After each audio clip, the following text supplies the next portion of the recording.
Now, that incredibly high bond is a big point of discussion since Brooks was out on an extraordinarily low bond when he was accused of driving through that parade. That low bond is now under internal investigation, and Naomi Coles takes our coverage from there.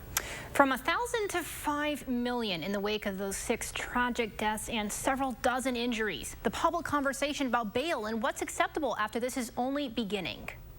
Extraordinarily high, but it's an extraordinarily big case. Darrell Brooks' criminal record spans more than 20 years in 3 states, and most recently, domestic violence. While not all threats at home turn public, domestic violence experts say many publicly violent criminals are the same in private. Oftentimes there is a history of domestic violence in that person's background. This is how broken the system is.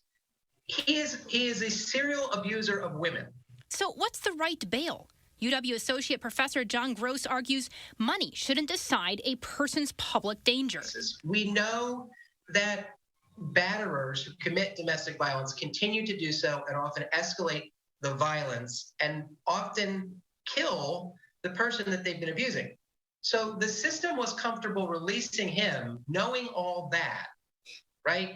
And now when he commits this inexplicably horrific act of violence, not against the women that he's been battering for years, but against the public, now there's a call to reevaluate the bail system. In Wisconsin, judges can technically only consider their level of flight risk, not their public danger. We really should be having a conversation about pretrial detention that doesn't involve arbitrary amounts of cash bail. The public policy discussions are only just beginning, but domestic violence experts urge it needs to start with Brooks' past. So what can we do collectively to interrupt that cycle, whether it's within that family or that individual's intimate partner relationship before it gets worse? Or how do we interrupt it before it goes to this broader level of really community-based violence that impacts all of us?